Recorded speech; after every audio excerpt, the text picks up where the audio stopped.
سلام دوستای عزیزم، به اودین تاروت خیلی خوش اومدین. امیدوارم که حالتون خوب باشه. امروز میخوایم یه انرژی خوانی خیلی جذاب انجام بدیم. میخوایم ببینیم که آیا کیس احساسیتون پشیمونه و به این رابطه بازگشت داره. این انرژی خوانی مخصوص کساییه که رابطهشون کات شده یا بینشون سردی و فاصله افتاده.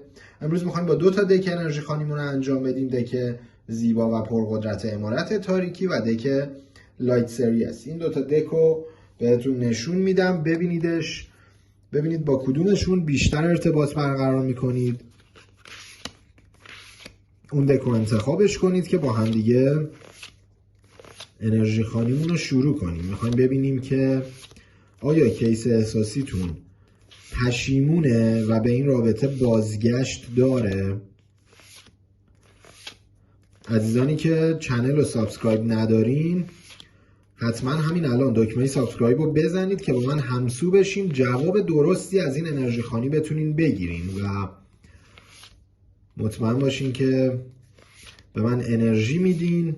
حتما برام کامنت بذارید انرژیاتون به من میرسه و چند برابرش به سمت خودتون برمیگرده.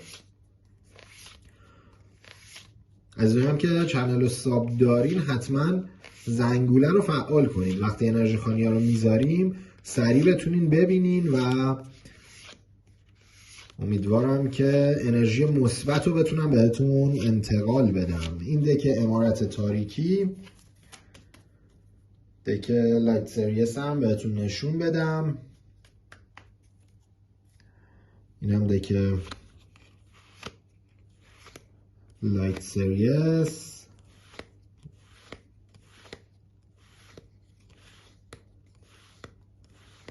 عزیزایی هم که میخواین با من در ارتباط باشین توی اینستاگرام پیج تاروت اندرلاین اودین رو حتما فالو داشته باشین و توی کامنت ها برام نظراتتون رو بنویسین که کدوم دکا براتون جذابتره، از اون دکا بیشتر انرژی خوانی بذاریم، چه موضوعایی رو بیشتر دوست دارین. با من همراه باشین که بتونیم، میگم امیدوارم به شما اینجا بتونیم انرژی مثبت رو انتقال بدیم. خب اینم دک زیبای لایت سریس. اول با دک امارت تاریکی شروع میکنیم. ببینیم که دوستایی که رابطهشون سرده یا کات شده، آیا کیس احساسیتون پشیمونه و به رابطه برمیگرده. نیت کنید انرژی مثبت به سمت من بفرستین. حتما برام کامنت بذارید. باز میگم چنل رو سابسکرایب داشته باشین. اسم کیس احساسیتون رو چند بار توی ذهنتون تکرار کنید که با هم انرژی خوانیمون رو شروع کنیم.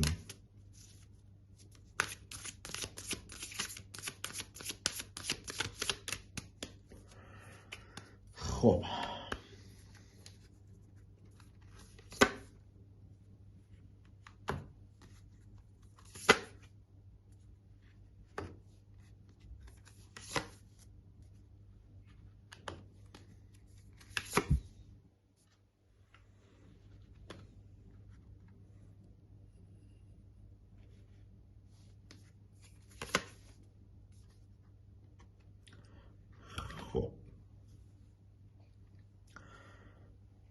جالبه. ببینید براتون دارم میبینم که یه خیانتی انگار از طرف کیس احساسیتون انجام شده بوده. حالا چون ببینید کاملا یه رقیب و یه مثلث عشقی براتون افتاده و ببینید دستش هم برای شما رو شده. این کاملا واضح افتاده براتون. یه چیزایی رو داشته از شما قایم میکرده. ببینید ارتباطش با یه سری آدما، میتونم اینجوری بهتون بگم، خیلی رقیبی نبوده که مثلا رابطه احساسی داشته باشه، ولی میبینم با یه سری از دوروبریای شما رابطه داشته. رابطه احساسی نه، امیدوارم بتونم منظورم برسونم بهتون. رابطهشون یه جوری بوده که به شما نمیگفته، یه ذره عمیق‌تر و یه ذره حالا بیشتر از اون چیزی که شما تو فکرت بوده رابطه داشته با دور و بریاتون و این برای شما رو شده، اینو از شما قایم میکرده، پنهان کرده بوده، ولی خب الان افتاده که برای شما رو شده و از این موضوع شما ناراحت شدین و افتاده که شاید دلتون شکسته، حس میکنید که اونقدری که شما برای این رابطه تلاش کردی، اونقدری که شما زحمت کشیدی، اونقدری که شما مایه گذاشتی برای کیس احساسیت و این رابطه، انگار کیس احساسیتون نذاشته و این در واقع فاش شدن و دست رو شدن دست کیس احساسیتون باعث شده که اینجوری الان این رابطه فاصله توش بیفته. ببینید دور و بریای خوبی هم ندارین. یه چیزی هم باید بهتون بگم، یه سری هم هستن دور و بر شما هم دارن یک کلاق چل کلاق میکنن، یعنی حالا یه اتفاقی درست افتاده کاملا واضحه، ولی اونقدری هم بزرگ نیستش که حالا یه سری دور و بریای شما دارن میگن و میخوان شما دو نفر از هم فاصله بگیرین. چون براتون چیزی که دارم میبینم، کیس احساسیتون الان پشیمونه، الان ناراحته. حالا بعد اولا که پیش خودش فکر میکنه که اصلا چیز مهمی نبوده واقعا و خب توقع همچین رفتاری میبینم شاید نداشته و اینو کاملا دارم براش میبینم، ولی خب ببینید میخواد به سمت شما برگرده، اومده که دوست داره یک کاری رو بهونه کنه به سمت شما بیاد و یه سری صحبت ها با شما بکنه، از دلتون در بیاره، شاید میخواد اتفاق بدا رو براتون جبران کنه و چیزی که الان تو ذهنش و فکرش داره میگذره به این صورته.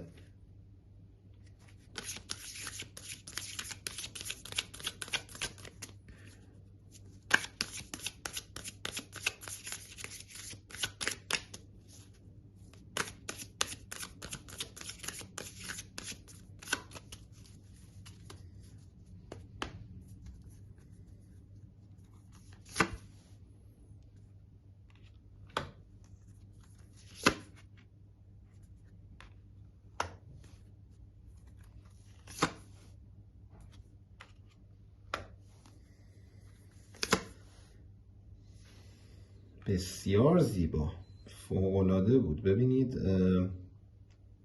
کاملا واضح یه سری چیزا افتاده، به طرز عجیبی برای کیس احساسیتون پشیمونی افتاده و خیلی ناراحته. میدونید چرا؟ انگار اول اینو بهتون بگم، انگار شده آش نخورده و دهن سوخته. اینو بهتون بگم. ببینید نمیگم کار خوبی انجام داده ها، یه سری چیزها رو بالاخره از شما قایم کرده بوده، ولی خب مثلا فکر میکرده تو ذهن خودش، فکر میکرده شاید اینجوری بهتر باشه. ببینید باز دوباره بهتون میگم، رقیب نیفتاده براتون، مثلث عشقی نیست، کسی نیستش که رابطه احساسی قبلا داشته با کیس احساسیتون. یه سری روابط بچگونه بوده، همینجوری پنهان شده بوده و الان این رابطه رو به هم زده. ولی ببینید خود کیس احساسیتون خیلی پشیمونه، کاملا افتاده، یه عذاب وجدان داره، انگار اصلا شبا تا صبح نمیتونه بخوابه، یه آب خوش از گلوش پایین نمیره وقتی به اتفاقای گذشته فکر میکنه. ببینید میخواد که براتون جبران کنه یه کاری. ببینید همون چیزایی که بهتون گفتم، کارهایی که در حق شما کرده بوده، احساس میکنه که شما لایقش نبودین، خودش میدونه که اشتباه کرده، خودش فهمیده سرش به سنگ خورده. ببینید این کاملا براتون افتاده، خودش فهمیده که اون حس و حال خوب، انرژی مثبت، اون شب و روزایی که با شما داشته، اون عشقی که با شما داشته، با هیچ کس نمیتونه داشته باشه و اتفاقا این سردیه و فاصله باعث شده که الان کیس احساسیتون بیشتر قدر این رابطه رو بدونه، بیشتر بفهمه که خب این رابطه چقدر رابطه با ارزشی بوده. ببینید فقط یه چیزی رو بهتون بگم،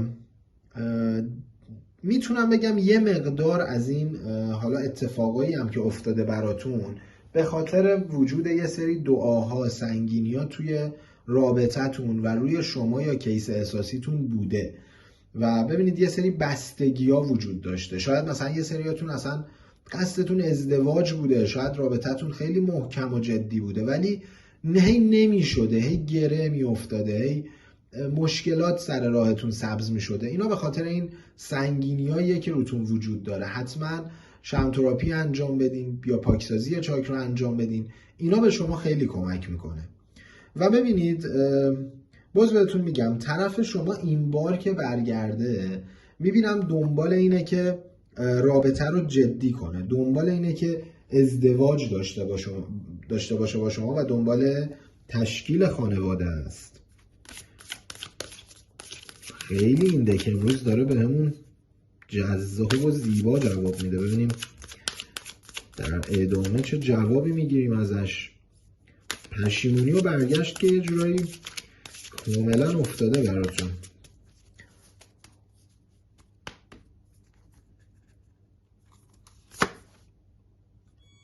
کارت هنگمن،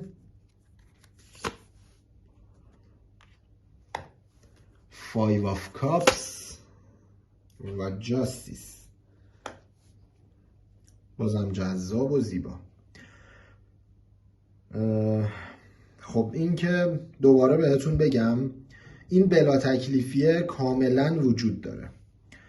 باز بهتون میگم ببینید انگار اصلا یه دعای طلسمی براتون گرفتن، آویزون کردن به درخت، بین زمین و هوا معلقین، بلا تکلیفین، اصلا تصمیم درست نمیتونین برای آیندهتون بگیرین، هم شما هم کیس احساسیتون.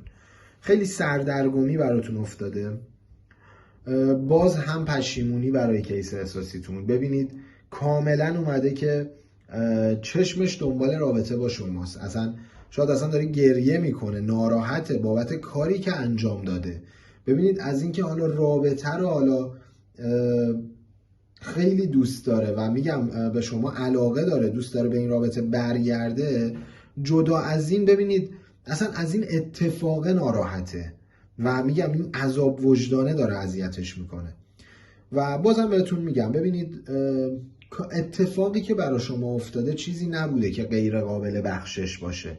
براتون افتاده که میتونین با همدیگه کنار بیان، با همدیگه صحبت کنید، میتونین شما یه فرصت دوباره به کیس احساسیتون بدین. و باز هم براتون میگم ازدواج افتاده، میبینم دنبال اینه که ازدواج داشته باشین، امضای یه سند قانونی. و چیزی هم که دارم بهتون میگم خیلی جالبه، شما دارین این حس کاملا توی شما الان دیده میشه، شما فقط ازش انتظار رو راست بودن دارین، دوست دارین که با هم دیگه رو راست باشین، صادق باشین و اینا رو باید بهش بگین که خب من دنبال اینم که رابطمون با هم دیگه رابطه صادقانه و پاکی باشه. اینجوری رابطتون میبینم سرانجام خیلی خوبی داره.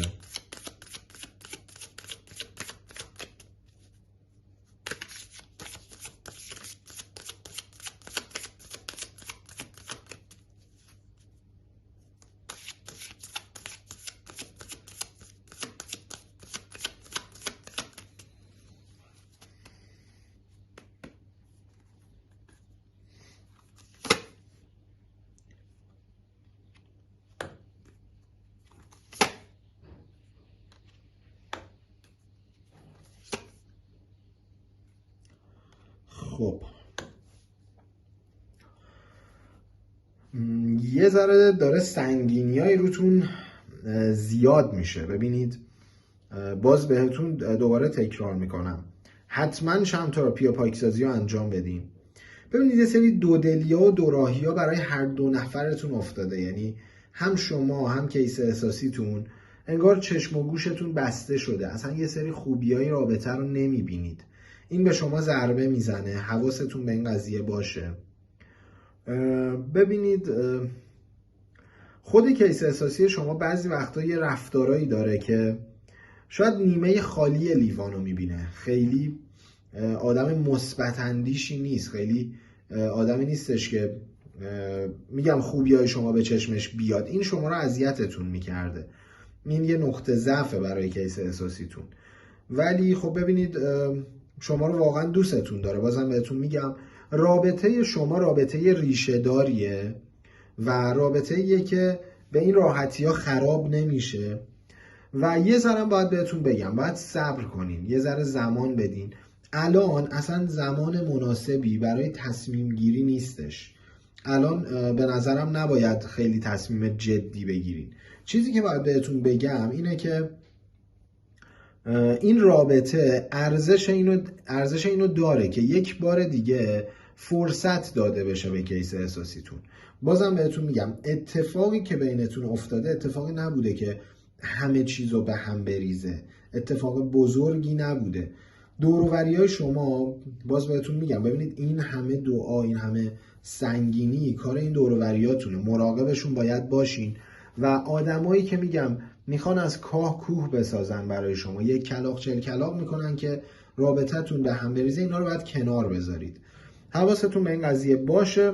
انرژی خوانی جذابی بود، خیلی واضح بهمون جواب داد، خیلی قشنگ دیدیم که اولا که کیس احساسیتون کاملا پشیمونه، بازگشت براش افتاده، بازگشتی که ببینید با چراغ سبز شما باید همراه باشه، اون دوست داره برگرده. شاید بعضیاتون خودتون الان دلتون نمیخواد یا یه ذره الان دل سردین، دل چرکین شدین از این رابطه، ولی خب میبینم که طرف شما پشیمونه و دوست داره که به این رابطه برگرده. خیلی ممنونم دوستای عزیزم از این همه انرژی مثبت که برای من میفرستین، بسیار جذاب بود. بریم ببینیم که دک لایت سریس چه جوابی بهمون میده. دک قبلی که خیلی جذاب بود، من واقعا خودم حالم خوب شد، یه انرژی خاصی گرفتم ازش، خیلی به وضوح و قشنگ بهمون جواب داد. دوستایی که این دکو انتخاب کردین نیت کنید انرژی مثبت به سمت من بفرستین.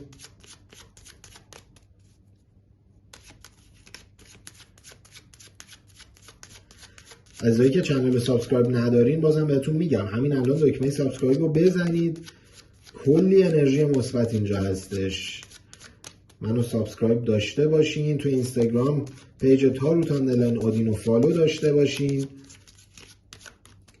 و کامنت های جذابتون هم برام بذارید که انرژیاتون به من برسه و چند برابر به سمت خودتون برگرده. بریم ببینیم که کیس احساسیتون پشیمونه و بازگشت داره.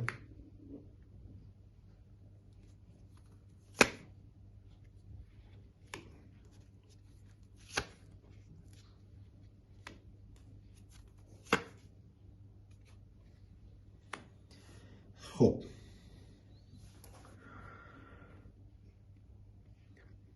ببینید برای شما هم اومده که باز دوباره یه سری سنگینی ها وجود داره. متاسفانه خیلی ها الان هستن، ببینید چشم دیدن حال خوب شما رو ندارن و متاسفانه میگم یه سری ها به ظاهر دوستن. یه سری سنگینی ها باز وجود داره. کلا من همیشه میگم خیلی خوبه شم تراپی یا حالا پاکسازی، این کارا باعث میشه که انرژی منفی ازتون رفع بشه، دور بشه. و ببینید خود کیس احساسیتون یه رفتارایی داشته شما رو بعضی وقتا اذیت میکرده. اولا که اومده آدم بسیار زرنگیه، تو رابطه میخواد همیشه حرف خودش باشه، آدمیه که ببینید پرتوقعه، همه چیز رو از شما انتظار داره و داشته، توقع داشته شما وقت بذاری، انرژی بذاری، پول خرج کنی، میگم هرچی گفت شما فقط چشم بگی و این رفتارا رو میبینم کیس احساسیتون داشته و جالب اینه که خودش اینجوری نبوده، خودش متقابلا این کارا رو انجام نمیداده و شما از این موضوع یه ذره دلسرد و ناامید شده بودین و این یه ذره اذیتتون میکرده. ولی خیلی جالبه، باز دوباره برای شما هم دارم میبینم تو ذهنش و فکرش کاملا این میگذره که به این رابطه برگرده، این سردی ها رو، فاصله ها رو کنار بزنه و اومده که اصلا حالتون در کنار هم خوبه، حالا میتونین، یعنی خوب میشه، ببینید آینده رو داریم میگیم، حالتون در کنار هم خوب میشه و میتونین به اون چیزی که دلتون میخواد و نیتتونه حتما توی این رابطه برسین. بریم حالا یه ذره کاملتر ببینیم که چه چیزایی بهمون نشون میده که لایت سریس.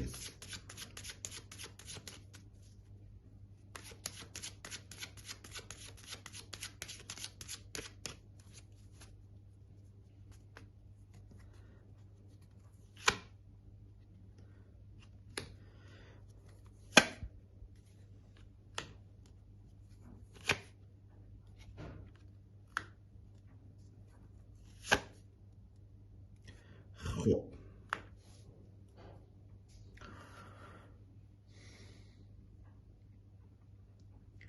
ببینید طرف احساسی شما آدمیه که ببینید دل پاکی داره. نمیتونم بگم آدمی نیستش که بخواد مثلا بگم زیر و رو بکشه، نقشه بکشه برای کاراش. اصلا همچین آدمی نیستش. میبینم که آدم پاکیه ولی ساده است. ببینید اصلا بعضی وقتا کارایی میکنه که شما کاملا اومده ناراحت میشین، اصلا به هم میریزین از این همه. مثلا شاید رفتارهای بچگونه انجام میده، عشق و سرسری میگیره، همه چیز براش بازیه. اینا یه ذره شما رو اومده که اذیتتون میکنه و ببینید خیلی رابطتون بالا پایین زیاد داره. باید بهتون بگم که الان اصلا هر جا میشینه پیش دوروریاش، دوست و رفیقاش، همکاراش اومده که داره از شما تعریف میکنه. عجیبه، این رابطه رو دوست داره، شما رو دوستتون داره، ولی اصلا انگار بلد نیستش که چه جوری باید رفتار کنه توی رابطه. این خیلی جالبه. خیلی ها هستن که همچین رفتار شخصیتایی دارن ها. ببینید چیزی که تو دلشونه رو نمیتونن بیان کنن و کیس احساسی شما میبینم یه همچین شخصیتی داره. ولی خب اومده این فاصله ها، سردی ها تموم میشه. باز براتون افتاده که ببینید دوست داره رو خودش کار کنه. اگر مخالفت خانوادگی بینتون بوده، مخالفت های حالا مثلا سیاسی، مذهبی، نمیدونم یه همچین چیزایی اگر بینتون بوده، فاصله اجتماعی، حالا طبقاتی، اینا همه رو میخواد کنار بزنه و داره تلاش میکنه. این کاملا براتون افتاده. داره تلاش میکنه که به سمت شما بیادش، به سمت شما برگرده. بعضی وقتا از خود شما هم یه چیزایی میدیده که یه ذره دلسرد میشده. مثلا میخواسته خیلی به سمت شما بیاد رابطه رو جدی کنه و یه دفعه از شما یه رفتاری میدیده میترسیده. اصلا انگار میگفتم اگر بیام یه همچین حرفی بزنم، گفتم بهتون خیلی شاید بلد نیست رابطه جدی برقرار کنه و میترسیده یه حرفی بزنه شما ناراحت بشین، به خاطر همین فاصله میگرفته. و توی رابطه شما باید اعتدال رعایت بشه. ببینید کیس احساسی شما یه رفتاری داره، اگر مثلا مطمئن باشه از داشتن شما، باز دوباره همون روال قبل میشه، همون کارهای بچگونه. باید اعتدال رعایت کنین، نه خیلی بهش بچسبین، نه فاصله بگیرین ازش. این اومده که خیلی میتونه به شما توی رابطتون کمک کنه.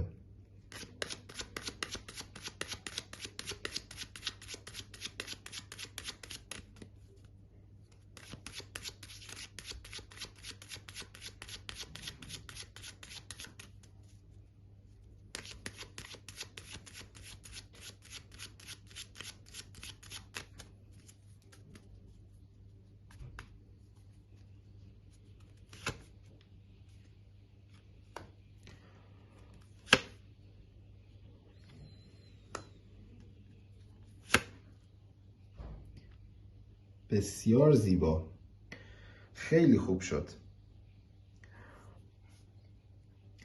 ببینید طرف احساسی شما توی مسیری قرار گرفته بوده، توی راهی بوده خب که مثلا دور و بریاش بهش میگفتن هی بریم این ور بریم اون ور، دنبال حالا عشق و حال و یه ذره راحت بهتون بگم این چیزا بودن و خودش الان فهمیده.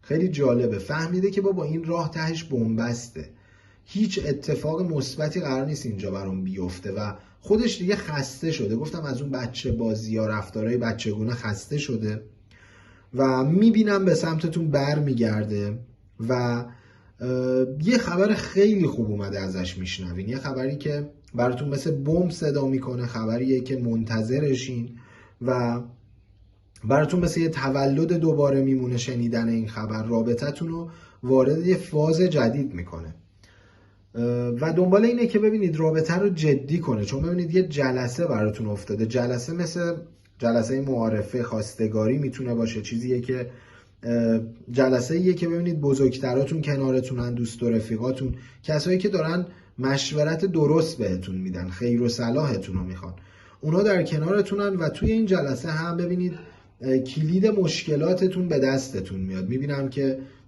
اتفاقای خوب و مثبت براتون و برای این رابطه ایشالا تو راهه. ببینیم که در انتها چه جوابی میگیریم از دک جذاب لایت سریاس. خب کارت 12 وانز بسیار زیبا، ویل آف فورچون و کارت مون. خب ببینید باز دوباره این دورووریا بهتون گفتم براتون افتادن. ببینید دوروورتون باز میگم 2 نفر آدم وجود دارن که به ظاهر با شما دوستن، به ظاهر رفیقن، ولی اینا دارن از پشت به شما خیانت میکنن. باید مراقب دشمنای به ظاهر دوستتون باشین، به هر کسی اعتماد نکنید. و ببینید اومده خب این 2 نفر دستشون برای شما رو میشه، این هم خیلی واضح براتون افتاده. ولی بازم بهتون میگم کاملا میبینم کیس احساسیتون به سمت شما بر میگرده. کاملا براتون افتاده که اصلا چرخه اقبال و سرنوشت به سمت شما میچرخه.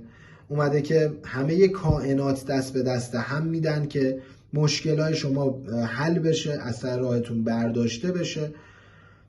ببینید بین شما و کیس احساسیتون هم تلپاتی وجود داره. میبینم که شاید خواب همدیگر رو میبینین، شاید مثلا همون موقع که شما تو فکرشین اونم به فکر شماست. و کاملا باز بهتون میگم پشیمونی و بازگشت براتون افتاده و میبینم طرف شما ایشالا به زودی به سمتتون بر میگرده و میتونین با همدیگه دوباره یه رابطه گرم و خوب و داشته باشین. اینم بهتون بگم ببینید خدا حواسش به شما هستش و هر کسی بخواد هر کاری برای شما انجام بده در نهایت نمیتونه که حالا با دعا با طلسم بخواد شما رو جدا کنه. گفتم یه ذره سنگینی وجود داشت ولی در نهایت کاری نمیتونه انجام بده و میبینم که اتفاقای خوب و مثبت ان شاءالله براتون تو راهه. خیلی ممنونم دوستای عزیزم. انرژی خوانی امروز فوق العاده بود، خیلی انرژی گرفتم. من امیدوارم که شما هم مثل من همین انرژی رو واقعا گرفته باشین، چون حسم واقعا خوب شدش، بسیار جذاب بود. خیلی ممنونم از شما که این همه انرژی به من میدین. لطفا برام کامنت بذارید، حتما چنل رو سابسکرایب داشته باشین و عزیزایی هم که میخواین با من در تماس باشین توی اینستاگرام پیج تاروت آندرلاین اودین رو فالو داشته باشین. خیلی ممنونم از همراهیتون. تا ویدیو بعدی، خدا نگهدار.